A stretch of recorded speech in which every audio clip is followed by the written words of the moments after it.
हाँ जी, ਅੱਜ ਆਪਾਂ ਮਾਡਰਨ ਇੰਡੀਆ ਸਟਾਰਟ ਕਰਨ ਜਾ ਰਹੇ ਹਾਂ। ਸਭ ਨੂੰ ਪਤਾ ਹੈ ਕਿ ਜੋ ਹਿਸਟਰੀ ਦੇ ਵਿੱਚ ਅਗਰ ਆਪਾਂ ਦੇਖੀਏ ਤਾਂ ਮਾਡਰਨ ਇੰਡੀਆ ਦੀ ਜੋ ਵੇਟੇਜ ਹੈ ਉਹ ਸਭ ਤੋਂ ਜ਼ਿਆਦਾ ਹੈ ਐਸ ਕੰਪੇਅਰ ਟੂ ਮੈਡੀਵਲ ਇੰਡੀਆ ਔਰ ਐਂਸ਼ੀਅੰਟ ਇੰਡੀਆ। ਤਾਂ ਸਭ ਤੋਂ ਪਹਿਲਾਂ ਅੱਜ ਆਪਾਂ ਮਾਡਰਨ ਇੰਡੀਆ ਹੀ ਕਵਰ ਕਰਾਂਗੇ। ਤਾਂ ਉਹਦੇ ਲਈ ਆਪਾਂ ਨੂੰ ਇੱਕ ਸਟੋਰੀ ਹੈ ਥੋੜੀ ਜਿਹੀ ਪਤਾ ਹੋਣੀ ਚਾਹੀਦੀ ਹੈ, ਸਭ ਨੂੰ ਹੀ ਪਤਾ ਹੋਏਗੀ, ਜਿਹਦੇ ਵਿੱਚ ਆਪਾਂ ਨੂੰ ਪਤਾ ਹੈ ਕਿ ਯੂਰਪ ਸਾਈਡ ਤੋਂ ਕੁਝ ਕੰਪਨੀਆਂ ਆਈਆਂ ਸੀਗੀਆਂ ਇੰਡੀਆ ਦੇ ਵਿੱਚ ਜਿਹੜੀਆਂ ਕਿ ਟ੍ਰੇਡ ਕਰਨ ਦੇ ਲਈ ਆਈਆਂ ਸੀਗੀਆਂ। ट्रेड करते करते उन्होंने आफ्टर दैट अपनी किदा प्रोविंसेस ਨੂੰ एक्वायर ਕੀਤਾ। यू ऑल नो, ठीक है, ਤੁਹਾਨੂੰ पता है। ਤਾਂ ਪਹਿਲਾਂ ਕਿਹੜੀਆਂ ਕੰਪਨੀਆਂ ਆਈਆਂ ਸੀਗੀਆਂ ਤਾਂ ਉਹਨਾਂ ਦੀ ਵੀ ਆਪਾਂ ਨੂੰ ਸੀਕੁਐਂਸ ਪਤਾ ਹੋਣੀ ਚਾਹੀਦੀ ਹੈ। ਠੀਕ ਹੈ ਜੀ, ਆ ਸੀਕੁਐਂਸ ਇੱਥੇ ਲਿਖੀ ਹੋਈ ਆ। ਹੁਣ ਅੱਜ ਆਪਾਂ ਇਹਨੂੰ ਡਿਸਕਸ ਕਰਦੇ ਹਾਂ। ਤਾਂ ਦੇਖੋ, ਇਹਨੂੰ ਸੀਕੁਐਂਸ ਨੂੰ ਯਾਦ ਕਰਨ ਦੀ ਆਪਣੇ ਪਾਸ ਇੱਕ ਟ੍ਰਿਕ ਹੈ, PDF। PDF ਇੱਕ ਫਾਰਮੈਟ ਹੁੰਦਾ ਫਾਈਲ ਦਾ, ਸਭ ਨੂੰ ਪਤਾ ਹੈ। ਇਹਦੇ ਵਿੱਚ ਅਗਰ मैं E और D इंसर्ट करना तो एग्जैक्ट यही सीक्वेंस बन जाएगी। P तो अपने पास आ गया पोर्टुगीज, D तो आ गया डच, E तो इंग्लिश, जिन्होंने ਆਪਾਂ ਕੀ ਬੋਲਦੇ ਆ, ਬ੍ਰਿਟੇਨ ਵੀ ਬੋਲਦੇ ਆ, ਬ੍ਰਿਟੇਨ ਨੇ ਰਾਜ ਕੀਤਾ, ਰਾਈਟ। ਉਸ ਤੋਂ ਬਾਅਦ ਆਪਣੇ ਪਾਸ ਆ ਗਿਆ ਜੀ ਡੇਨਸ, ਆਫਟਰ दैट ਆਪਣੇ ਪਾਸ ਕੀ ਹੈ ਜੀ, ਫ੍ਰੈਂਚ ਪੀਪਲ। ਹੁਣ ਦੇਖੋ, ਇਹਨਾਂ ਸਭ ਨੂੰ ਹੀ ਈਸਟ ਇੰਡੀਆ ਕੰਪਨੀਆਂ ਬੋਲਿਆ ਜਾਂਦਾ, ਨਾ ਕਿ ਇਹ ਇਕੱਲੀ ਕਿ ਬ੍ਰਿਟਿਸ਼ ਈਸਟ ਇੰਡੀਆ ਕੰਪਨੀ। ਹੁਣ ਉਹਦਾ ਵੀ ਇੱਕ ਕਾਰਨ ਹੈ, अगर आप वर्ल्ड मैप देखिए तो इस साइड यूरोप एग्जिस्ट करता लाइक और इस साइड इंडिया है।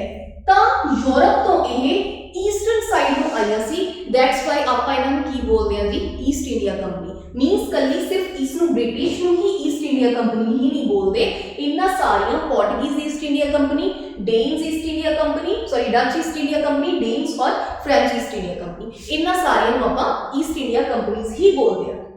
हुण देखो की सीगा, सब तो पहला पोर्टुगीज आए 1498 ਦੇ ਵਿੱਚ ਵਾਸਕੋ ਡੀ ਗਾਮਾ ਸੀਗਾ ਜਿਹੜਾ ਇੰਡੀਆ ਕੈਲਕਟ ਕੋਸਟ ਦੇ ਉੱਪਰ ਆਇਆ ਸੀਗਾ। ਉਸ ਟਾਈਮ ਦੇ ਵਿੱਚ ਜੋ ਕਿੰਗ ਸੀਗਾ ਉਹ ਜ਼ੈਗੋਰਿਨ ਸੀਗਾ, ਜਿਹਨੇ ਉਹਨਾਂ ਦਾ ਵੈਲਕਮ ਕੀਤਾ। ਤਾਂ ਪੋਰਟੁਗੀਜ਼ ਕਾਫੀ ਸਾਰਾ ਇੱਥੇ ਪ੍ਰੋਫਿਟ ਅਰਨ ਕਰਕੇ ਲੈ ਕੇ ਗਏ ਸੀ, ਸਭ ਨੂੰ ਪਤਾ ਹੈ। ਇਹ ਆਪਾਂ ਇੰਨੀ ਡਿਟੇਲ ਦੇ ਵਿੱਚ ਇਹਦੀ ਸਟੋਰੀ 'ਚ ਨਹੀਂ ਜਾਵਾਂਗੇ ਕਿ 100 ਟਾਈਮਸ ਪ੍ਰੋਫਿਟ ਹੋਇਆ ਸੀਗਾ, ਫਿਰ ਉਹ ਫੇਰ ਦੁਬਾਰਾ ਇੰਡੀਆ ਦੇ ਵਿੱਚ ਆਏ ਸੀ, ਤਾਂ ਉਹਨਾਂ ਨੂੰ ਦੇਖਦੇ ਦੇਖਦੇ ਹੋਰ ਕੰਪਨੀਆਂ ਆ ਗਈਆਂ ਸੀਗੀਆਂ। ਹੁਣ ਜਦੋਂ ਪਹਿਲਾਂ ਕੀ ਸੀਗਾ ਕਿ ਇੱਕ ਕੰਪਨੀ ਹੀ ਸੀਗੀ ਜਿਹੜੀ ਪ੍ਰੋਫਿਟ ਅਰਨ ਕਰਦੀ ਸੀਗੀ, ਸਾਰਾ ਜਿਹੜਾ ਟ੍ਰੇਡ ਸੀਗਾ ਉਹਨਾਂ ਦੇ ਅੰਡਰ ਹੀ ਹੁੰਦਾ ਸੀਗਾ। ਪਰ ਹੁਣ ਮਲਟੀਪਲ ਕੰਪਨੀਆਂ ਆ ਗਈਆਂ ਤਾਂ ਇਹਨਾਂ ਨੂੰ ਆਪਸ ਦੇ ਵਿੱਚ ਹੀ ਪ੍ਰੋਬਲਮ ਹੋਣ ਲੱਗੀ। ਤਾਂ ਦੇਖੋ, ਬ੍ਰਿਟੇਨ ਨੇ ਆਪਣੇ ਉੱਪਰ ਰਾਜ ਹੈ ਜਿਹੜਾ ਉਹ ਬਾਅਦ ਵਿੱਚ ਕੀਤਾ, ਪਹਿਲਾਂ ਆਪਣੇ ਰਾਈਵਲਸ ਨੂੰ ਹਰਾਇਆ। ਤਾਂ ਬ੍ਰਿਟੇਨ ਨੇ ਹੀ ਸਭ ਦੇ ਨਾਲ ਲੜਾਈਆਂ ਕੀਤੀਆਂ। ਤਾਂ ਸਭ ਤੋਂ ਪਹਿਲਾਂ ਜਿਹੜੀ ਬ੍ਰਿਟੇਨ ਨੇ ਲੜਾਈ ਕੀਤੀ ਉਹ ਪੋਰਟੁਗੀਜ਼ ਦੇ ਨਾਲ ਕੀਤੀ, ਜਿਹਨੂੰ ਬੋਲਿਆ ਜਾਂਦਾ ਬੈਟਲ ਆਫ ਸਵੈਲੀ। ਮੇਰੇ ਨੋਟਸ ਦੇ ਵਿੱਚ ਗਿਵਨ ਹੈ ਜੀ ਸਾਰਾ ਕੁਝ। ਬੈਟਲ ਆਫ ਸਵੈਲੀ ਬੋਲਿਆ ਜਾਂਦਾ, ਜਿਹਦੇ ਵਿੱਚ ਪੋਰਟੁਗੀਜ਼ ਨੂੰ ਹਰਾ ਦਿੱਤਾ ਗਿਆ ਬ੍ਰਿਟੇਨ ਦੇ ਦੁਆਰਾ। ਇਹਨਾਂ ਨੂੰ ਗੋਆ, ਦਮਨ ਐਂਡ ਦਿਊ ਔਰ ਬੰਬੇ ਵਾਲਾ ਏਰੀਆ ਸੀਗਾ ਦੇ ਦਿੱਤਾ ਗਿਆ। ਇਹਨਾਂ ਨੇ ਸਰੈਂਡਰ ਕਰਤਾ ਔਰ ਕਹਿ ਦਿੱਤਾ ਕਿ ਅਸੀਂ ਇਸ ਵਾਲੇ ਏਰੀਆ ਦੇ ਵਿੱਚ ਹੀ ਰਹਾਂਗੇ, ਅਸੀਂ ਤੁਹਾਡੇ ਕਿਸੇ ਵੀ ਅਫੇਅਰ ਦੇ ਵਿੱਚ ਇੰਟਰਫੇਅਰ ਨਹੀਂ ਕਰਾਂਗੇ। ਆਫਟਰ ਦੈਟ ਆਪਣੇ ਪਾਸ ਆ ਜਾਂਦੇ ਆ ਜੀ ਡੱਚ। ਜੋ ਡੱਚ ਹੈਗੇ ਆ, ਇਹਨਾਂ ਦੇ ਨਾਲ ਇਹਨਾਂ ਦੀ ਲੜਾਈ ਹੋਈ, ਜਿਹਨੂੰ ਬੋਲਿਆ ਜਾਂਦਾ ਸੀ ਬੈਟਲ ਆਫ ਬੇਦਾਰਾ। ਬੈਟਲ ਆਫ ਬੇਦਾਰਾ ਹੈ ਜੋ ਡੱਚ ਦੇ ਨਾਲ ਲੜਾਈ ਹੋਈ, ਜਿਹਦੇ ਵਿੱਚ ਸੇਮ ਉਹੀ ਰਿਹਾ ਕਿ ਡੱਚ ਨੂੰ ਇਹਨਾਂ ਨੇ ਹਰਾਤਾ। ਉਸ ਤੋਂ ਬਾਅਦ ਡੇਨਸ ਵੈਸੇ ਮਾਈਨਰ ਸੀਗੇ, ਠੀਕ ਹੈ ਜੀ, ਡੇਨ ਵੈਸੇ ਮਾਈਨਰ ਸੀ, ਇਹਨਾਂ ਨੂੰ ਕੰਪਲੀਟਲੀ ਇੰਡੀਆ ਦੇ ਵਿੱਚੋਂ ਬਾਹਰ ਕੱਢਤਾ ਔਰ ਆ ਗਈ ਆਪਣੀ ਉਸ ਤੋਂ ਬਾਅਦ ਫ੍ਰੈਂਚ। ਜਿਹੜੀਆਂ ਮੇਨ ਲੜਾਈਆਂ ਹੋਈਆਂ ਨੇ ਈਸਟ ਇੰਡੀਆ ਕੰਪਨੀ ਦੀਆਂ ਉਹ ਹੋਈਆਂ ਜੀ ਫ੍ਰੈਂਚ ਦੇ ਨਾਲ। ਫਰਾਂਸ ਦੇ ਨਾਲ ਦੇਖੋ, ਇਹਨਾਂ ਦੀਆਂ 3 ਲੜਾਈਆਂ ਹੋਈਆਂ ਨੇ, ਜਿਹਨੂੰ ਆਪਾਂ ਬੋਲਦੇ ਆ कैनेटिक वॉर्स। ਹੁਣ ਇਹ कैनेटिक वॉर्स ਆਪਾਂ ਇਹਨੂੰ ਕਿਉਂ ਬੋਲਦੇ ਆ, ਦੇਖੋ 3 ਹੋਈਆਂ ਨੇ, ਇਹ ਚੀਜ਼ ਯਾਦ ਰੱਖਿਓ। कैनेटिक ਤਾਮਿਲਨਾਡੂ ਦੇ ਵਿੱਚ ਇੱਕ ਜਗ੍ਹਾ ਸੀਗੀ ਜਿਹਦਾ ਨਾਮ कैनेटिक ਸੀਗਾ, ਦੈਟਸ ਵਾਈ ਆਪਾਂ ਇਹਨਾਂ ਨੂੰ कैनेटिक वॉर्स ਬੋਲਦੇ ਸੀਗੇ। ਇਹਦੇ ਵਿੱਚ 3 ਲੜਾਈਆਂ ਹੋਈਆਂ ਨੇ ਔਰ ਥਰਡ ਜਿਹੜੀ ਲੜਾਈ ਸੀਗੀ ਉਹਦਾ ਰਿਜ਼ਲਟ ਕੀ ਨਿਕਲਿਆ ਸੀ, ਕਿਹੜੀ ਟ੍ਰੀਟੀ ਸਾਈਨ ਹੋਈ ਸੀ ਜੀ, ਟ੍ਰੀਟੀ ਆਫ ਪੈਰਿਸ। ਇਹ ਯਾਦ ਰੱਖਣਾ ਬਹੁਤ ਇੰਪੋਰਟੈਂਟ ਚੀਜ਼ ਹੈ। ਟ੍ਰੀਟੀ ਆਫ ਪੈਰਿਸ 1763 ਦੇ ਵਿੱਚ ਕੀ ਹੋਈ ਸੀਗੀ ਜੀ, ਸਾਈਨ ਹੋਈ ਸੀਗੀ, ਜਿਹਦੇ ਵਿੱਚ ਫਰਾਂਸ ਨੂੰ ਪੁਡੂਚੇਰੀ ਦੇ 4 ਜ਼ਿਲ੍ਹੇ ਜਿਹੜੇ ਕਿ ਪੁਡੂਚੇਰੀ ਇਟਸੈਲਫ, ਇੱਕ ਮਾਨਕੀ ਹੈ ਜੀ और अपने पास कारिकल है और यनम है। ये 4 ਜ਼ਿਲ੍ਹੇ ਸੀਗੇ। फ्रांस का कंट्रोल सिर्फ इन्हां 4 ਜ਼ਿਲ੍ਹਿਆਂ ਦੇ ਉੱਪਰ ਸੀਗਾ और बाकी सारे ਇਹਨਾਂ ਨੇ फ्रांस ने भी कह ਦਿੱਤਾ ਸੀ, फ्रांस ने भी ਸਰੈਂਡਰ ਕਰਤਾ कि ਅਸੀਂ ਤੁਹਾਡੇ ਕਿਸੇ ਵੀ ਅਫੇਅਰ ਦੇ ਵਿੱਚ ਇੰਟਰਫੇਅਰ ਨਹੀਂ ਕਰਾਂਗੇ। ਤਾਂ ਦੇਖੋ ਹੁਣ ਕੀ ਤੁਸੀਂ ਦੇਖ ਰਹੇ ਹੋ ਕਿ ਇਹਨਾਂ ਨੂੰ ਵੀ ਹਰਾ ਦਿੱਤਾ ਗਿਆ, ਇਹਨਾਂ ਨੂੰ ਵੀ ਹਰਾ ਦਿੱਤਾ ਗਿਆ, ਇਹਨਾਂ ਨੂੰ ਵੀ। ਤਾਂ ਬ੍ਰਿਟੇਨ ਐਦਾਂ ਇੱਕ ਸੁਪਰ ਪਾਵਰ ਬਣ ਕੇ ਆਪਣੇ ਸਾਹਮਣੇ ਆ ਗਿਆ, ਠੀਕ ਹੈ ਜੀ। ਹੁਣ ਆਪਾਂ ਅੱਗੇ ਸ਼ੁਰੂ ਕਰ ਰਹੇ ਹਾਂ। ਤਾਂ ਮਤਲਬ ਆਪਾਂ ਇੱਥੇ ਦੇਖ ਲਿਆ ਕਿ ਜੋ ਰਾਈਵਲਸ ਨੇ ਆਪਣੇ ਰਾਈਵਲਸ ਨੂੰ ਹਰਾਤਾ। ਬ੍ਰਿਟੇਨ ਇੱਕ ਸੁਪਰ ਪਾਵਰ, ਇੱਕ ਮੇਨ ਕੰਪਨੀ ਜਿਹਨੂੰ ਆਪਾਂ ਜਾਣਦੇ ਹਾਂ ਬ੍ਰਿਟਿਸ਼ ਈਸਟ ਇੰਡੀਆ ਕੰਪਨੀ ਜਿਹਨੂੰ ਆਪਾਂ ਬੋਲਦੇ ਹਾਂ, ਉਹ ਐਦਾਂ ऐदा की है एग्जिस्ट दे विच आई। ठीक है जी, ये अपना जी टेबल है जिसदे विच जो अपने ਜਿਹੜੀਆਂ ਆਪਾਂ बैटल्स मेन ਜਿਹੜੀਆਂ बैटल्स ਹੋਈਆਂ ਨੇ मॉडर्न इंडिया ਦੀਆਂ ਸਾਰੀਆਂ ਇਹਦੇ ਵਿੱਚ डिफाइंड ने ਜਿਹੜੀ ਆਪਾਂ ਅੱਗੇ ਵੀ डिस्कस ਕਰਾਂगे वन बाय वन। हाँ जी, हुण देखो औरंगजेब की डेथ, मुगल जिहड़ा एम्पायर सीगा वो औरंगजेब की डेथ तो बाद अलमोस्ट डिक्लाइन होना शुरू हो गया। 1707 ਦੇ ਵਿੱਚ औरंगजेब की डेथ हो गई। आफ्टर दैट ਜਿਹੜੇ कि मुगल ਸੀਗੇ काफ़ी ज़्यादा वीक रूलर रहे हैं तो हैंडल नहीं कर पाए, तो इसीलिए इन्होंने की किया औरंगजेब की डेथ तो बाद इन्होंने प्रोविंसेस को टारगेट करना शुरू किया। इन्होंने सोचा कि ट्रेड तो बहुत कर लिया, हुण असीं की करते हैं जी प्रोविंसेस को टारगेट करना है। तो सब तो पहले जी प्रोविंस को इन्होंने टारगेट किया वो हैगी सी जी अपने पास बंगाल। तो हम देखो बंगाल ही क्यों, अगर देखा जाए क्वेश्चन इतने ये भी अराइज होता कि बंगाल को ही क्यों टारगेट किया, होर किसी क्यों नहीं। तो बंगाल की काफ़ी ज़्यादा ये भी एक रीजन सीगा। अगर आप बंगाल की लोकेशन देखिए, बंगाल की अपने पास लोकेशन है, तो देखो लोकेशन वाइज तुसीं देखो एक तो ये बे ऑफ बंगाल के बिल्कुल नाल लगती है जी। ठीक है जी, और इस तो बिना दूसरा रीजन ये सीगा कि जो बंगाल सीगा उस टाइम के विच सब तो बड़ा प्रोविंस सीगा।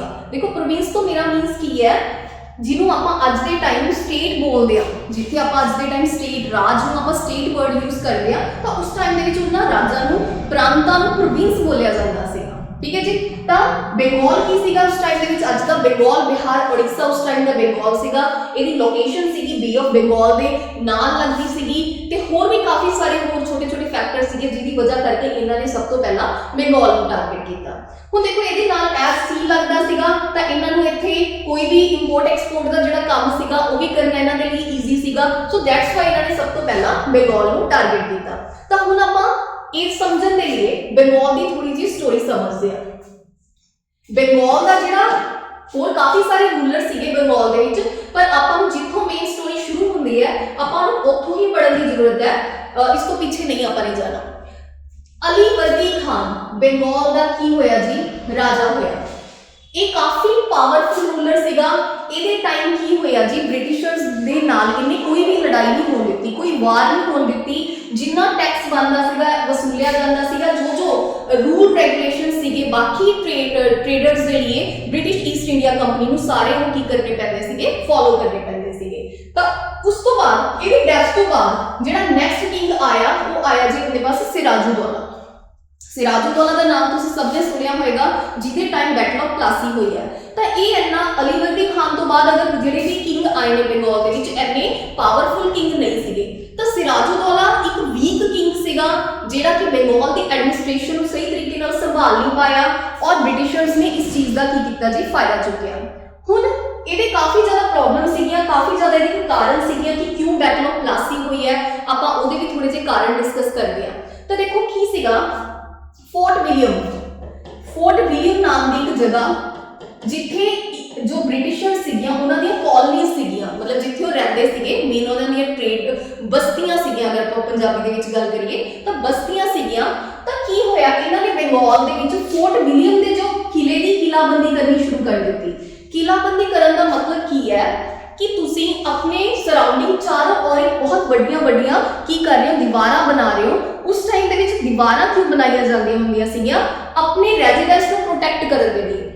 जो राजे सीगे वो भी तां बनाते होंदे सी अपने रेजिडेंस को प्रोटेक्ट करन दे लिए। अगर कोई बाहर तो फोर्स आ रही है तो तुसी वो सारी दीवारां को प्रोटेक्ट कर दिया सीगियां। तो सिराजुद्दौला नूं प्रॉब्लम ये हुई कि मैं किंग है, मेरे हुंदे होए मेरी परमिशन तो बिना किद्दां इस एरिया की कर रहे हैं किलाबंदी कर रहे हैं। तां करके पहला कारण तो यह सीगा कि फोर्ट विलियम के किले की किलाबंदी हो रही सीगी। ते दूसरा कारण की सीगा, जो इहदा सेनापति सीगा मीर जाफिर सीगा, जिहड़ा जी सेनापति सीगा जी अपने पास सिराजुद्दौला दा, जिहड़ा कि कर रहा सी जिन्होंने ये सीगा कि अगर सिराजुद्दौला साइड पे हो जाए तो की हो जाएगा जी, मैं किंग बन जावांगा। तो मीर जाफिर की होया जी ब्रिटिश ईस्ट इंडिया कंपनी के नाल मिल गया। दूसरा कारण ये सीगा कि बाकी ये कुछ फैमिली मैंबर्स नूं इहदे ही अगेंस्ट भड़काई जा रहे सीगे, इहदे अगेंस्ट करी जा रहे सी सिराजुद्दौला। तो सिराजुद्दौला नूं इन्हां सारी मतलब चीज़ां तो की सी खुंदक सीगी ब्रिटिशर्स दे नाल। तो उन्हें की कीता, प्लासी की लड़ाई होने तो पहला एक छोटा जिहा इवेंट होर होया जिन्हों आपां बोलते हैं black hole of Calcutta. Black hole tragedy भी बोल सकते हो, black hole tragedy of Calcutta भी कह सकते हो तुसी, ब्लैक होल ऑफ कलकत्ता। ਇਹਦੇ ਵਿੱਚ ਕੀ ਸੀਗਾ, ਸਿਰਾਜੁद्दौला ਨੇ ਕੀ ਕੀਤਾ, बहुत सारे मैन, इंग्लिश मैन, ठीक है, इंग्लिश मैन, विमेन और चिल्ड्रंस ਨੂੰ ਕੈਪਚਰ ਕਰਕੇ ਜੂਨ ਦਾ ਮੰਥ ਸੀ ਇੱਕ ਛੋਟੇ ਜਿਹੇ ਰੂਮ ਦੇ ਵਿੱਚ ਬੰਦ ਕਰ ਦਿੱਤਾ। ਉਹਦੇ ਨਾਲ ਕੀ ਹੋਇਆ, ਜੂਨ ਦਾ ਮੰਥ ਹੋਣ ਕਰਕੇ ਲੈਕ ਆਫ ਆਕਸੀਜਨ ਦੀ ਵਜ੍ਹਾ ਕਰਕੇ ਕਾਫੀ ਸਾਰੇ ਜਿਹੜੇ ਲੋਕ ਸੀਗੇ ਉਹਨਾਂ ਦੀ ਕੀ ਹੋ ਗਈ ਜੀ, ਡੈਥ ਹੋ ਗਈ। ਇਹਨੂੰ ਆਪਾਂ ਬੋਲਦੇ ਆ ਬਲੈਕ ਹੋਲ ਆਫ ਕਲਕੱਤਾ। ਇਹਦੇ ਵਿੱਚੋਂ ਇੱਕ ਬੰਦਾ ਬਚਿਆ ਸੀਗਾ ਜੀ ਜਿਹਦਾ ਨਾਮ ਸੀਗਾ, ਜਿਹੜਾ ਉੱਥੋਂ ਬਚ ਕੇ ਨਿਕਲ ਗਿਆ, ਜਿਹਨੂੰ ਆਪਾਂ ਹੌਲਵੇਲ ਕਹਿ ਦਿੰਦੇ ਆ। ਹੌਲਵੇਲ ਨੇ ਉੱਥੋਂ ਬਚ ਗਿਆ, ਉੱਥੋਂ ਨਿਕਲ ਕੇ, ਮਤਲਬ ਇੱਕ ਨਹੀਂ ਬਚਿਆ ਸੀ, ਹੋਰ ਕਾਫੀ ਸਾਰੇ ਵੀ ਲੋਕ ਸੀਗੇ ਜਿਹੜੇ ਜਿੰਦਾ ਰਹਿ ਗਏ ਸੀਗੇ। ਮੀਨਸ ਇਹ ਬੰਦਾ ਉੱਥੋਂ ਨਿਕਲ ਕੇ ਕਿਹਦੇ ਕੋਲ ਗਿਆ ਉਸ ਟਾਈਮ ਤੇ, ਜਿਹੜਾ ਲਾਰਡ ਸੀਗਾ, ਲਾਰਡ ਸੀ ਕਲਾਈਵ। ਇਹ ਸਾਰੇ ਇਨਸੀਡੈਂਟ ਦੀ ਜਿਹੜੀ ਇਨਫੋਰਮੇਸ਼ਨ ਸੀਗੀ ਇਹਨੇ ਲਾਰਡ ਕਲਾਈਵ ਨੂੰ ਦਿੱਤੀ ਐਂਡ ਲਾਰਡ ਕਲਾਈਵ ਨੇ ਕੀ ਕੀਤਾ ਜੀ, ਲਾਰਡ ਕਲਾਈਵ ਆਪਣੀ ਸੈਨਾ ਲੈ ਕੇ ਗਿਆ ਔਰ ਸਿਰਾਜੁद्दौला ਦੇ ਉੱਪਰ ਅਟੈਕ ਕੀਤਾ। ਮਤਲਬ ਐਦਾਂ ਇਹਨਾਂ ਦੀ ਪਹਿਲਾਂ ਛੋਟੀਆਂ-ਮੋਟੀਆਂ ਲੜਾਈਆਂ ਵੀ ਹੋਈਆਂ, ਉਸ ਤੋਂ ਬਾਅਦ ਸਿਰਾਜੁद्दौला ਨੇ ਸਰੈਂਡਰ ਕਰ ਦਿੱਤਾ ਸੀਗਾ ਐਂਡ ਆਲ, ਠੀਕ ਹੈ ਜੀ। ਉਸ ਤੋਂ ਬਾਅਦ ਕੀ ਹੋਇਆ, ਇਹਨਾਂ ਦੀ ਤਾਂ ਬ੍ਰਿਟਿਸ਼ਰਸ ਈਸਟ ਇੰਡੀਆ ਕੰਪਨੀ ਵੀ ਕਾਫੀ ਜ਼ਿਆਦਾ ਮੌਕੇ ਦੀ ਤਲਾਸ਼ ਦੇ ਵਿੱਚ ਸੀਗੀ ਕਿ ਕਦੋਂ ਉਹ ਹੋਵੇ। ਤਾਂ ਸਿਮਿਲਰ ਉਹੀ ਚੀਜ਼ ਹੋਈ ਕਿ ਬੈਟਲ ਆਫ ਪਲਾਸੀ ਹੋਈ 1757 ਦੇ ਵਿੱਚ, ਠੀਕ ਹੈ ਜੀ, ਯਾਦ ਰੱਖਣਾ 1757 ਬਹੁਤ ਇੰਪੋਰਟੈਂਟ ਹੈ। PPSB ਵਰਗੇ ਐਗਜ਼ਾਮਸ ਦੇ ਵਿੱਚ ਡਾਇਰੈਕਟ ਈਅਰ ਪੁੱਛ ਲਿਆ ਜਾਂਦਾ ਕਿ ਜੋ ਬੈਟਲ ਆਫ ਪਲਾਸੀ ਸੀਗੀ ਕਿਹੜੇ ਸਾਲ ਦੇ ਵਿੱਚ ਹੋਈ ਸੀ। ਤਾਂ 1757 ਦੇ ਵਿੱਚ ਹੋਈ ਸੀ। ਇੱਕ ਸਾਈਡ ਤੇ ਆਪਣੇ ਪਾਸ ਸਿਰਾਜੁद्दौला ਸੀਗਾ, ਦੂਸਰੀ ਸਾਈਡ ਤੇ ਸੀ ਜੀ ਲਾਰਡ ਕਲਾਈਵ ਦੀ ਸੈਨਾ। ਮੀਰ ਜ਼ਾਫਰ ਕਹਿਣ ਨੂੰ ਤਾਂ ਸਿਰਾਜੁद्दौला ਦਾ ਸੈਨਾਪਤੀ ਸੀਗਾ, ਪਰ ਐਕਚੁਅਲ ਦੇ ਵਿੱਚ ਕਿਹਦੇ ਨਾਲ ਸੀਗਾ ਜੀ, ਲਾਰਡ ਕਲਾਈਵ ਦੇ ਨਾਲ ਸੀਗਾ।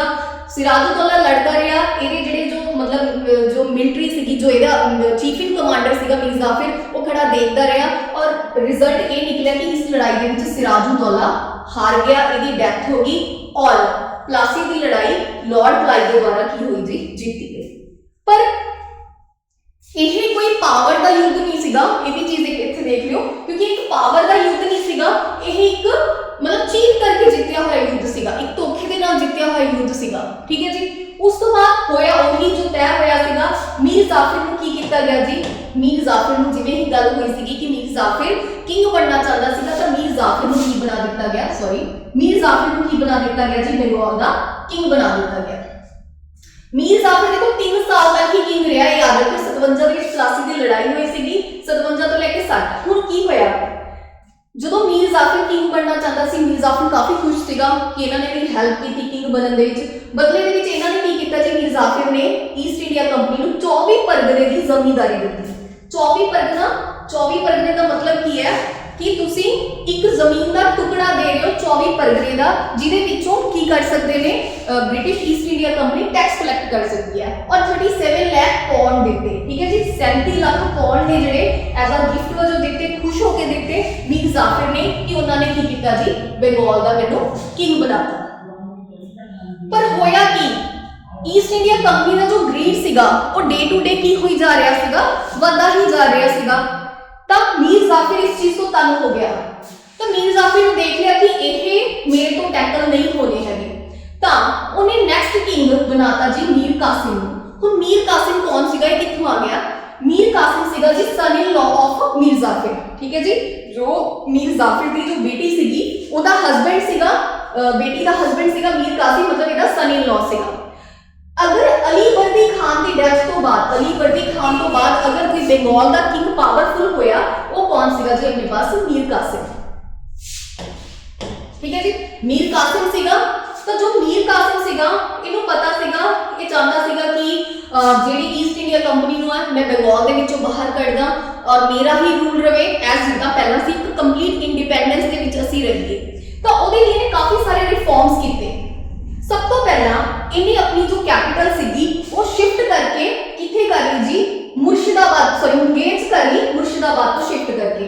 ਦੇਖੋ ਇਹ ਥੋੜੀ ਜਗ੍ਹਾ ਕੀ ਸੀਗੀ, ਦੂਰ ਸੀਗੀ, ਜਗ੍ਹਾ ਦੂਰ ਸੀਗੀ ਵੀ ਮਤਲਬ ਬ੍ਰਿਟਿਸ਼ਰਸ ਦੀ ਜੋ ਮਤਲਬ ਦੀ ਬਹੁਤ ਥੋੜੀ ਦੂਰ ਸੀਗੀ ਕਿ ਬ੍ਰਿਟਿਸ਼ਰਸ ਹਰ ਟਾਈਮ ਉਸ ਜਗ੍ਹਾ ਤੇ ਨਿਗਰਾਨੀ ਨਹੀਂ ਰੱਖ ਸਕਦੇ। ਤਾਂ ਇਹਨੇ ਉੱਥੇ ਜਾ ਕੇ ਇੱਕ ਤੋਪ ਦੀ ਫੈਕਟਰੀ, ਤੋਪ ਕਹਿੰਦੇ ਆਪਾਂ, ਤੋਪ ਦੀ ਫੈਕਟਰੀ ਮਤਲਬ ਮਿਸਾਈਲ ਕਹਿ ਸਕਦੇ ਹੋ ਜਿਵੇਂ ਤੁਸੀਂ, ਉਹਦੀ ਫੈਕਟਰੀ ਇਹਨਾਂ ਨੇ ਕੀ ਕੀਤੀ ਹੈ ਜੀ, ਉੱਥੇ ਲਗਾਤੀ ਔਰ ਇਹਨੇ ਆਪਣੀ ਆਰਮੀ ਨੂੰ ਯੂਰਪੀਅਨ ਸਟਾਈਲ ਦੇ ਵਿੱਚ ਟ੍ਰੇਨ ਕਰਨਾ ਸ਼ੁਰੂ ਕਰਤਾ। ਯੂਰਪੀਅਨ ਸਟਾਈਲ ਦੇ ਵਿੱਚ ਟ੍ਰੇਨ ਕਿਉਂ ਕਰਨਾ ਸ਼ੁਰੂ ਕਰਤਾ, ਕਿਉਂਕਿ ਇਹਨੂੰ ਪਤਾ ਸੀਗਾ ਕਿ ਇਨ ਫਿਊਚਰ ਦੇ ਵਿੱਚ ਕੀ ਹੋਏਗੀ ਜੀ, ਲੜਾਈ ਹੋਏਗੀ।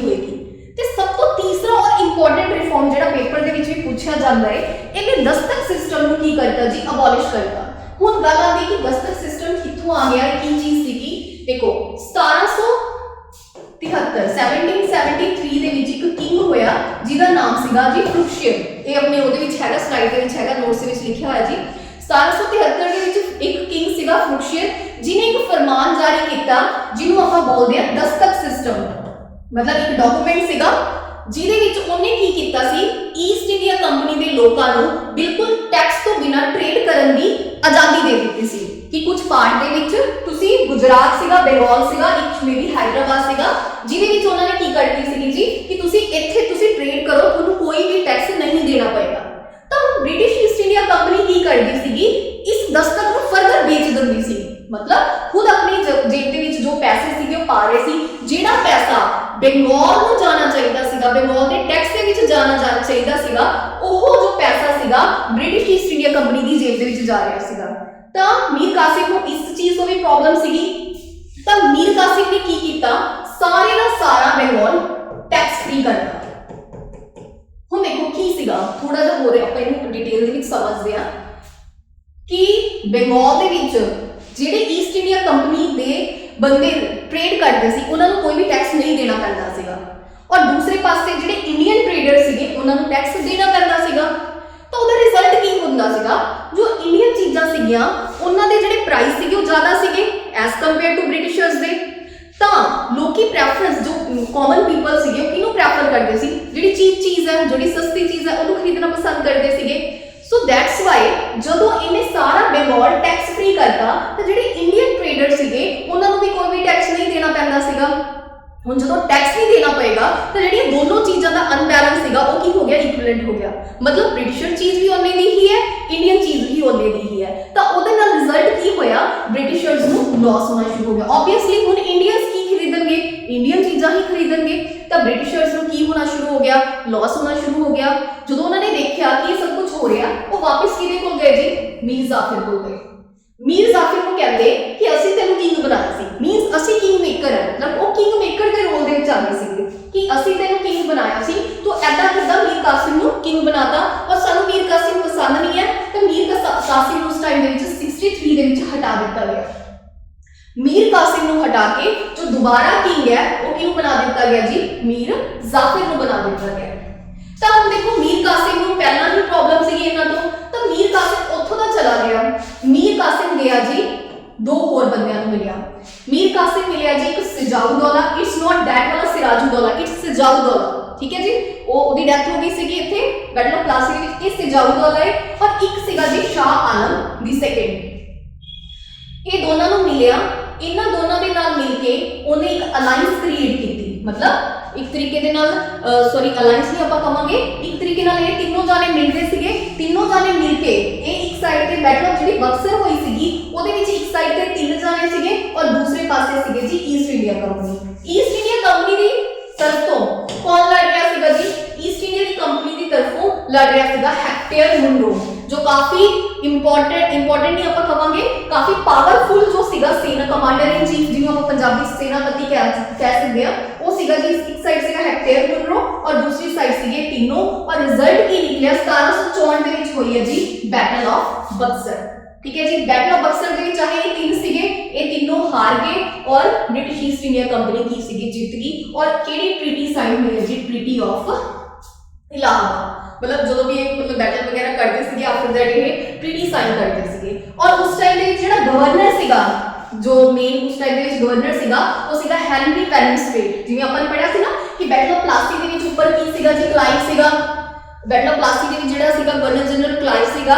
ਤਾਂ ਇਸੇ ਤਰ੍ਹਾਂ ਬੈਟਲ ਆਫ ਬਕਸਰ ਦੇ ਟਾਈਮ ਜਿਹੜਾ ਗਵਰਨਰ ਜਨਰਲ ਸੀਗਾ ਉਹ ਸੀਗਾ ਹੈਨਰੀ ਵੈਲਨਸਟ੍ਰੇਟ, ठीक है जी। और बैटल ऑफ बक्सर के टाइम जो बंगाल का किंग सीगा, ध्यान रखना वो मीर जाफिर सीगा, ना कि मीर कासिम, क्योंकि मीर कासिम उथों इत्थे आ गया सीगा, ठीक है जी। तो बैटल ऑफ बक्सर तो बाद किहड़ी ट्रीटी साइन हुई है, ट्रीटी ऑफ इलाहाबाद। समटाइम्स ये भी पूछ लिया जाता कि बैटल ऑफ बक्सर की ट्रीटी का नाम की सी, तो ये भी तुसीं ध्यान रखना। हुण देखो आपां ने की सिੱਖਿਆ इत्थों या की देखिया कि पहला वो किद्दां ट्रेड करन दे लई आए सी, अपने राइवल्स ਨੂੰ ਉਹਨਾਂ ਨੇ ਹਰਾਇਆ। ਆਪਣੇ ਰਾਈਵਲਸ ਨੂੰ ਹਰਾਉਣ ਤੋਂ ਬਾਅਦ ਬ੍ਰਿਟੇਨ ਇੱਕ ਸੁਪਰ ਪਾਵਰ ਬਣ ਕੇ ਆਪਣੇ ਸਾਹਮਣੇ ਆਇਆ। ਜਦੋਂ ਉਹਨਾਂ ਨੇ ਦੇਖਿਆ ਵੀ ਅਸੀਂ ਸਾਰਾ ਕੁਝ ਕਰ ਲਿਆ, ਔਰੰਗਜ਼ੇਬ ਦੀ ਡੈਥ ਹੋ ਗਈ, ਜਿਹੜੇ ਰੂਲਰਸ ਨੇ ਉਹ ਵੀਕ ਨੇ, ਤਾਂ ਉਹਨਾਂ ਨੇ ਇਸ ਪ੍ਰੋਵਿੰਸ ਨੂੰ ਟਾਰਗੇਟ ਕਰਨਾ ਸ਼ੁਰੂ ਕਰਤਾ। ਉਹਨਾਂ ਦੀ ਸਟਾਰਟਿੰਗ ਤੋਂ ਹੀ ਚਾਹੁੰਦੇ ਸੀ ਬੰਗਾਲ, ਤਾਂ ਸਭ ਤੋਂ ਪਹਿਲਾਂ ਉਹਨਾਂ ਨੇ ਬੰਗਾਲ ਨੂੰ ਟਾਰਗੇਟ ਕੀਤਾ। ਇਹ ਸਾਰੀ ਜੋ ਆਪਾਂ ਨੇ ਸਾਰੀ ਜੋ ਪੜ੍ਹੀ ਹੈ, ਇਹ ਸਾਰੀ ਬੰਗਾਲ ਦੀ ਹੀ ਹਿਸਟਰੀ ਪੜ੍ਹੀ ਹੈ ਕਿ ਬੰਗਾਲ ਦੇ ਵਿੱਚ ਪਹਿਲਾਂ ਕਿਹੜਾ ਕਿੰਗ ਸੀ ਜਾਂ ਕਿਹੜੀਆਂ ਲੜਾਈਆਂ ਹੋਈਆਂ ਨੇ, ਇਹ ਸੀਗਾ। ਤਾਂ ਇਸ ਤਰ੍ਹਾਂ ਉਹਨਾਂ ਨੇ ਸਭ ਤੋਂ ਪਹਿਲਾ ਪ੍ਰੋਵਿੰਸ ਜਿਹੜਾ ਟਾਰਗੇਟ ਕੀਤਾ ਸੀਗਾ ਉਹ ਸੀਗਾ ਬੰਗਾਲ। ਤਾਂ ਇਹ ਵੀ ਕੁਐਸਚਨ ਆ ਸਕਦਾ ਹੈ ਕਿ ਜੋ ਬ੍ਰਿਟਿਸ਼ਰਸ ਨੇ ਸਭ ਤੋਂ ਪਹਿਲਾਂ ਜਿਹੜਾ ਪ੍ਰੋਵਿੰਸ ਐਕਵਾਇਰ ਕੀਤਾ ਸੀਗਾ ਉਹ ਪ੍ਰੋਵਿੰਸ ਕਿਹੜਾ ਹੈ, ਤੁਹਾਨੂੰ ਦੇ ਦੇਣਗੇ ਬੰਗਾਲ, ਪੰਜਾਬ, ਮੈਸੂਰ ਐਂਡ ਆਲ, ਠੀਕ ਹੈ ਜੀ। ਤਾਂ ਇਹ ਵੀ ਤੁਹਾਨੂੰ ਪਤਾ ਹੋਣਾ ਚਾਹੀਦਾ। ਹੁਣ ਆਪਾਂ ਨੈਕਸਟ ਦੇਖਦੇ ਹਾਂ ਜੀ। ਹੁਣ ਦੇਖੋ ਬੰਗਾਲ ਤਾਂ ਇਹਨਾਂ ਨੇ ਐਕਵਾਇਰ ਕਰ ਲਿਆ, ਬੰਗਾਲ ਤੋਂ ਬਾਅਦ ਆਪਾਂ ਆਉਂਦੇ ਹਾਂ ਮੈਸੂਰ। ਫਿਰ ਇਹ ਕਿਸ ਸਾਈਡ ਤੇ ਆ ਗਈ, ਮੈਸੂਰ। ਮੈਸੂਰ ਕੀ ਹੈ ਜੀ, ਅੱਜ ਦੇ ਟਾਈਮ ਜਿਹਨੂੰ ਆਪਾਂ ਕਰਨਾਟਕਾ ਬੋਲਦੇ ਆ, ਉਸ ਟਾਈਮ ਦੇ ਵਿੱਚ ਆਪਾਂ ਮੈਸੂਰ ਬੋਲਦੇ ਸੀਗੇ। ਜੋ ਮੈਸੂਰ ਦਾ ਰਾਜਾ ਸੀਗਾ ਉਹਦਾ ਨਾਮ ਸੀਗਾ ਹੈਦਰ ਅਲੀ, ਠੀਕ ਹੈ ਜੀ, ਇਹ ਯਾਦ ਰੱਖਿਓ। ਮੈਸੂਰ ਦਾ ਜੋ ਰਾਜਾ ਸੀਗਾ ਉਹਦਾ ਨਾਮ ਸੀਗਾ ਹੈਦਰ ਅਲੀ, ਕਾਫੀ ਜ਼ਿਆਦਾ ਪਾਵਰਫੁਲ ਸੀਗਾ ਜੀ ਕਿੰਗ ਇਹ। ਤੇ ਦੋ ਉੱਥੇ ਹੋਰ ਮਤਲਬ ਕਮਿਊਨਿਟੀ ਸੀਗੀਆਂ ਛੋਟੀਆਂ ਛੋਟੀਆਂ, ਇੱਕ ਨੂੰ ਆਪਾਂ ਬੋਲਦੇ ਸੀਗੇ ਨਿਜ਼ਾਮ, ਦੂਸਰੇ ਸੀਗੇ ਜੀ ਮਰਾਠੇ, ਠੀਕ ਹੈ ਜੀ। ਇੱਕ ਨਿਜ਼ਾਮ ਤੇ ਦੂਸਰੇ ਸੀਗੇ ਆਪਣੇ ਪਾਸ ਮਰਾਠੇ। ਹੁਣ ਦੇਖੋ ਨਿਜ਼ਾਮ ਤੇ ਮਰਾਠੇ ਸੀਗੇ ਜਿਹੜੇ, ਉਹ ਬੇਸਿਕਲੀ ਕੀ ਕਰਦੇ ਸੀ, ਉਹਨਾਂ ਦੀਆਂ ਹੈਦਰ ਦੇ ਨਾਲ ਛੋਟੀਆਂ ਮੋਟੀਆਂ ਲੜਾਈਆਂ ਹੁੰਦੀਆਂ ਹੀ ਰਹਿੰਦੀਆਂ ਸੀਗੀਆਂ, ਠੀਕ ਹੈ ਜੀ। ਕਦੇ ਕਿਸੇ ਚੀਜ਼ ਪਿੱਛੇ, ਕਿਸੇ ਜਗ੍ਹਾ ਪਿੱਛੇ ਹੋ ਗਿਆ, ਜਾਂ ਕੋਈ ਜਗ੍ਹਾ ਉਹਨਾਂ ਨੇ ਐਕਵਾਇਰ ਕਰ ਲਈ ਤਾਂ ਹੈਦਰ ਨੇ ਉਹਨਾਂ ਦੀ ਜਗ੍ਹਾ ਐਕਵਾਇਰ ਕਰ ਲਈ, ਐਦਾਂ ਹੀ ਮਤਲਬ ਛੋਟੇ ਛੋਟੇ ਜਿਹੇ ਨਾਲ ਹੀ ਸੀਗੇ, ਮਤਲਬ ਕਮਿਊਨਿਟੀ ਸੀਗੀਆਂ ਮੈਸੂਰ ਦੇ ਨਾਲ ਹੀ। ਤਾਂ ਹੁਣ ਕੀ ਸੀਗਾ, ਜਦੋਂ ਸਭ ਤੋਂ ਪਹਿਲਾਂ ਈਸਟ ਇੰਡੀਆ ਕੰਪਨੀ ਨੇ ਮੈਸੂਰ ਨੂੰ ਟਾਰਗੇਟ ਕੀਤਾ, ਤਾਂ ਆਬਵੀਅਸਲੀ ਅਗਰ ਵਾਰ ਕਰਨੀ ਹੈ, ਅਗਰ ਜੰਗ ਲੜਨੀ ਹੈ, ਤਾਂ ਉਸ ਜਗ੍ਹਾ ਦੀ ਜੀਓਗ੍ਰਾਫੀਕਲ ਆਪਾਂ ਨੂੰ ਸਾਰਾ ਕੁਝ ਮਤਲਬ ਪਤਾ ਹੋਣਾ ਚਾਹੀਦਾ। ਤਾਂ ਕਿਉਂਕਿ ਉਹ ਤੋਂ ਕਾਫੀ ਦੂਰ ਸੀ, ਤਾਂ ਇਹਨਾਂ ਨੇ ਕੀ ਕੀਤਾ ਜੀ, ਜੋ ਨਿਜ਼ਾਮ ਔਰ ਮਰਾਠੇ ਸੀਗੇ ਉਹਨਾਂ ਨੂੰ ਆਪਣੇ ਨਾਲ ਮਿਲਾ ਲਿਆ। ਉਹਨਾਂ ਨੂੰ ਆਪਣੇ ਨਾਲ ਮਿਲਾ ਕੇ ਇਹਨਾਂ ਨੇ ਹੈਦਰ ਅਲੀ ਤੇ ਅਟੈਕ ਕੀਤਾ, ਜਿਹਨੂੰ ਆਪਾਂ ਬੋਲਦੇ ਹਾਂ ਫਸਟ ਮੈਸੂਰ ਵਾਰ, ਜਿਹੜੀ 1767 ਤੋਂ 69 ਤੱਕ ਹੋਈ ਹੈ। ਪਰ ਇਹਦੇ ਵਿੱਚ ਇੱਕ ਚੀਜ਼ ਯਾਦ ਰੱਖਣੀ ਹੈ ਕਿ ਜੋ ਨਿਜ਼ਾਮ ਤੇ ਮਰਾਠੇ ਸੀਗੇ ਈਸਟ ਇੰਡੀਆ ਕੰਪਨੀ ਦੇ ਨਾਲ ਸੀਗੇ, ਇਹਦੇ ਵਿੱਚ ਰਿਜ਼ਲਟ ਇਹ ਨਿਕਲਿਆ ਕਿ ਜਿਹੜਾ ਹੈਦਰ ਸੀਗਾ ਉਹ ਜਿੱਤ ਗਿਆ, ਮਤਲਬ ਹੈਦਰ ਵਨ। ਤਾਂ ਦੇਖਿਆ ਜਾਵੇ ਡੈਕਨ ਦੇ ਵਿੱਚ ਇੱਕ ਪਹਿਲਾ ਰਾਜਾ ਸੀਗਾ ਜਿਹਨੇ ਕੀ ਕੀਤਾ, ਈਸਟ ਇੰਡੀਆ ਕੰਪਨੀ ਨੂੰ ਹਰਾਇਆ ਸੀਗਾ, ਠੀਕ ਹੈ ਜੀ। ਔਰ ਇਹਨਾਂ ਬ੍ਰਿਟਿਸ਼ ਇੱਥੇ ਹਾਰ ਗਏ ਸੀ, ਔਰ ਟ੍ਰੀਟੀ ਆਫ ਕਿਹੜੀ ਸਾਈਨ ਹੋਈ ਸੀਗੀ, ਮਦਰਾਸ। ਤਾਂ ਤੁਹਾਨੂੰ ਐਦਾਂ ਵੀ ਪੁੱਛਿਆ ਜਾ ਸਕਦਾ ਕਿ ਫਸਟ ਮੈਸੂਰ ਵਾਰ ਦੇ ਵਿੱਚ ਕਿਹੜੀ ਟ੍ਰੀਟੀ ਸਾਈਨ ਹੋਈ ਸੀ, ਤਾਂ ਤੁਹਾਨੂੰ ਪਤਾ ਹੋਣਾ ਚਾਹੀਦਾ ਕਿ ਟ੍ਰੀਟੀ ਆਫ ਮਦਰਾਸ ਹੈ ਜਿਹੜੀ ਫਸਟ ਮੈਸੂਰ ਵਾਰ ਦੇ ਵਿੱਚ ਸਾਈਨ ਹੋਈ ਸੀ। ਫਿਰ ਐਦਾਂ ਹੀ ਜਦੋਂ ਫਸਟ ਲੜਾਈ ਤਾਂ ਖਤਮ ਹੋ ਗਈ, ਹੁਣ ਸੈਕੰਡ ਮੈਸੂਰ ਵਾਰ ਆ ਗਈ। ਹੁਣ ਸੈਕੰਡ ਮੈਸੂਰ ਵਾਰ ਦੇ ਵਿੱਚ ਨਿਜ਼ਾਮ ਤੇ ਮਰਾਠੇ ਨੇ ਫਸਟ ਮੈਸੂਰ ਵਾਰ ਤੇ ਤਾਂ ਚੀਜ਼ ਦੇਖ ਲਈ ਸੀ ਕਿ ਹੈਦਰ ਬਹੁਤ ਜ਼ਿਆਦਾ ਪਾਵਰਫੁਲ ਹੈ।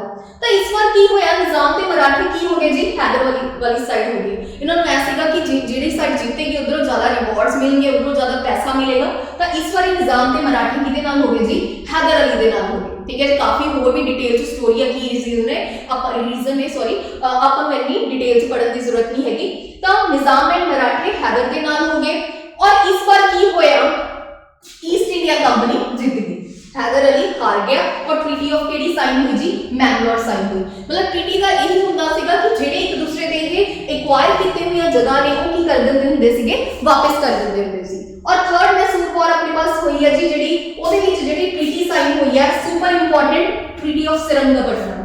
ਇਹ ਪੁੱਛ ਲਿਆ ਜਾਂਦਾ ਕਿ ਕਿਹੜੀ ਫਸਟ, ਸੈਕੰਡ, ਥਰਡ ਜਾਂ ਫੋਰਥ ਮੈਸੂਰ, ਕਿਹੜੀ ਮੈਸੂਰ ਵਾਰ ਦੇ ਵਿੱਚ ट्रीटी ऑफ श्रीरंगपट्टनम साइन हुई है। तो ध्यान रखना थर्ड मैसूर वार ਦੇ ਵਿੱਚ ट्रीटी ऑफ ਕੀ ਹੋਈ ਹੈ ਜੀ, श्रीरंगपट्टनम साइन हुई है। ਹੁਣ ਦੇਖੋ ਇੱਕ ਇਹਦੇ ਵਿੱਚ ਹੋਰ ਚੀਜ਼ ਵੀ ਸਮਝਣ ਵਾਲੀ ਆ।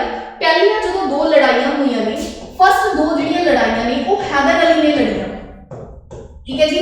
ਪਹਿਲੀਆਂ ਦੋ ਮੈਸੂਰ ਵਾਰ ਸੀਗੀਆਂ ਉਹ ਹੈਦਰ ਅਲੀ ਨੇ ਲੜੀਆਂ ਸੀਗੀਆਂ, ਪਰ 85 ਦੇ ਵਿੱਚ ਅਪਰੋਕਸੀਮੇਟ 85 ਦੇ ਵਿੱਚ ਹੈਦਰ ਅਲੀ ਦੀ ਕੀ ਹੋ ਗਈ ਜੀ, ਡੈਥ ਹੋ ਗਈ, ਕਿਉਂਕਿ ਸੈਕੰਡ ਮੈਸੂਰ ਵਾਰ ਦੇ ਵਿੱਚ ਉਹ ਜ਼ਖਮੀ ਹੋ ਗਿਆ ਸੀ। ਉਸ ਤੋਂ ਸਾਲ ਬਾਅਦ ਹੀ ਉਹਦੀ ਕੀ ਹੋ ਗਈ ਸੀਗੀ, ਡੈਥ ਹੋ ਗਈ ਸੀ। ਤਾਂ ਥਰਡ ਮੈਸੂਰ ਵਾਰ ਦੇ ਵਿੱਚ ਜੋ ਥਰਡ और फोर्थ मैसूर वार लड़ी है वो हैदर अली के बेटे जिसका नाम की है जी टीपू सुल्तान, काफी ज्यादा फेमस किंग है जिसका नाम तुसी सबने सुनिया होगा। तब टीपू सुल्तान ने थर्ड और फोर्थ जी मैसूर वार ने वो टीपू सुल्तान ने लड़ी है। तब टीपू सुल्तान बारे में थोड़ी जी कुछ गल कर लेने हैं।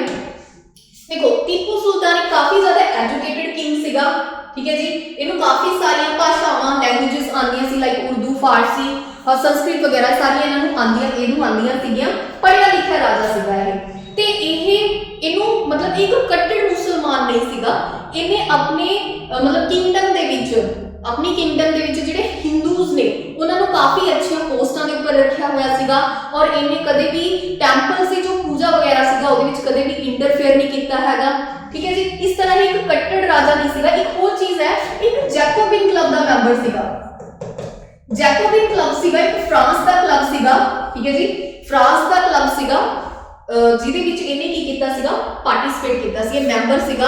ਇਹ ਕਲੱਬ ਦਾ ਬੇਸਿਕਲੀ ਇਹੀ ਸੀਗਾ ਕਿ ਬ੍ਰਿਟਿਸ਼ ਈਸਟ ਇੰਡੀਆ ਕੰਪਨੀ ਕਿਦਾਂ ਓਵਰਆਲ ਸਾਰੀ ਵਰਲਡ ਤੇ ਵੀ ਬ੍ਰਿਟੇਨ ਨੇ ਰਾਜ ਕੀਤਾ ਹੈ ਕਿ ਇਹਨਾਂ ਦੇ ਅਗੇਂਸਟ ਨਹੀਂ ਕਹਾਂਗੇ ਕਿ ਇਹ ਉਹਨਾਂ ਦੀ ਪਾਲਿਸੀਜ਼ ਦੇ ਬੇਸ ਤੇ ਸੀਗਾ ਜੀ, ਇਹ ਕੁਝ ਸੀਗਾ ਇਹਦਾ ਕਲੱਬ ਦਾ। ਤਾਂ ਉਸ ਤੋਂ ਬਾਅਦ ਆਪਣੇ ਪਾਸ ਕੀ ਸੀਗਾ ਜੀ, फोर्थ मैसूर वॉर ਵਿੱਚ थर्ड मैसूर वॉर ਵਿੱਚ ਆਪਾਂ ਨੇ ਦੇਖ ਹੀ ਲਿਆ ਕਿ ਲਾਸਟ ਵਾਲੀ ਥਰਡ ਔਰ ਫੋਰਥ ਹੈ ਜਿਹੜੀਆਂ ਉਹ ਟੀਪੂ ਸੁਲਤਾਨ ਨੇ ਲੜੀਆਂ ਨੇ। ਤਾਂ ਟੀਪੂ ਸੁਲਤਾਨ ਥਰਡ ਦੇ ਵਿੱਚ ਟ੍ਰੀਟੀ ਆਫ ਸਰੰਗਪਟਮ ਸਾਈਨ ਹੋਈ ਹੈ। ਫੋਰਥ ਮੈਸੂਰ ਵॉर ਦੇ ਵਿੱਚ ਕੀ ਹੋਇਆ ਜੀ, ਟੀਪੂ ਸੁਲਤਾਨ ਦੀ ਡੈਥ ਹੋ ਗਈ। ਠੀਕ ਹੈ ਜੀ, ਲੜਦਾ ਲੜਦਾ ਇਹ ਨਹੀਂ ਜਿੱਤ ਪਾਇਆ ਉਹਨਾਂ ਤੋਂ, ਇਹਦੀ ਡੈਥ ਹੋ ਗਈ। ਟੀਪੂ ਡਾਈਡ ਉਸ ਟਾਈਮ ਦੇ ਵਿੱਚ ਸੀਗਾ ਜੀ ਲਾਰਡ ਵੈਲਸਨ, ਇਹ ਵੀ ਯਾਦ ਰੱਖਣਾ। ਤਾਂ ਇੱਕ ਚੀਜ਼ ਹੋਰ ਸਮਝ ਲਓ ਕਿ ਮੈਸੂਰ ਆਹ ਵਾਲਾ ਏਰੀਆ ਹੈ ਜੀ ਆਪਣੇ ਇੰਡੀਆ ਦਾ। ਠੀਕ ਹੈ ਜੀ, ਆਹ ਏਰੀਆ ਹੈ ਆਪਣੇ ਇੰਡੀਆ ਦਾ। ਤਾਂ ਇੱਥੇ ਸਭ ਤੋਂ ਪਹਿਲਾਂ ਇੱਕ ਵਡਿਆਰ ਵੰਸ਼ ਸੀਗਾ, ਵਡਿਆਰ ਵੰਸ਼ ਰੂਲ ਕਰਦਾ ਸੀਗਾ। ਹੈਦਰ ਅਲੀ ਨੇ ਇਸੇ ਵਡਿਆਰ ਵੰਸ਼ ਤੋਂ ਕੀ ਕੀਤਾ ਸੀ, ਮੈਸੂਰ ਐਕਵਾਇਰ ਕੀਤਾ ਸੀਗਾ। ਜਦੋਂ ਫੋਰਥ ਮੈਸੂਰ ਵਾਰ ਹੋਈ ਆ ਉਹਦੇ ਵਿੱਚ ਇਹਨਾਂ ਨੇ ਕੀ ਕੀਤਾ ਜੀ, ਜਦੋਂ ਸਾਰਾ ਮੈਸੂਰ ਐਕਵਾਇਰ ਕਰ ਲਿਆ, ਬ੍ਰਿਟਿਸ਼ ਈਸਟ ਇੰਡੀਆ ਕੰਪਨੀ ਨੇ ਸਾਰਾ ਮੈਸੂਰ ਐਕਵਾਇਰ ਕਰ ਲਿਆ ਔਰ ਛੋਟਾ ਜਿਹਾ ਇੱਕ ਪਾਰਟ ਛੱਡ ਕੇ ਇਹ ਵਡਿਆਰ ਵੰਸ਼ ਦਾ ਇੱਕ ਛੋਟਾ ਜਿਹਾ 2 ਸਾਲ ਦਾ ਬਾਲਕ ਸੀਗਾ ਜਿਹੜਾ ਲੱਭ ਕੇ ਉਹ ਜਿਹੜਾ ਸੀਗਾ ਥੋੜਾ ਜਿਹਾ ਪਾਰਟ ਉਹਨੂੰ ਦੇਤਾ ਰੂਲ ਕਰਨ ਦੇ ਲਈ ਔਰ ਬਾਕੀ ਸਾਰਾ ਆਪਣੇ ਬ੍ਰਿਟਿਸ਼ ਐਮਪਾਇਰ ਦੇ ਵਿੱਚ ਕੀ ਕਰ ਲਿਆ ਜੀ, ਮਿਲਾ ਲਿਆ। ਠੀਕ ਹੈ ਜੀ। ਤਾਂ ਇਸ ਤਰ੍ਹਾਂ ਆਪਾਂ ਨੇ ਦੇਖਿਆ ਕਿ ਸਭ ਤੋਂ ਪਹਿਲਾਂ ਬੰਗਾਲ ਤੋਂ ਬਾਅਦ ਇਹਨਾਂ ਨੇ ਸੈਕੰਡ ਸਟੇਟ ਜਿਹੜੀ ਕਿਹੜੀ ਐਕਵਾਇਰ ਕੀਤੀ ਹੈ ਜੀ, ਉਹ ਸੀਗੀ ਆਪਣੇ ਪਾਸ ਮੈਸੂਰ।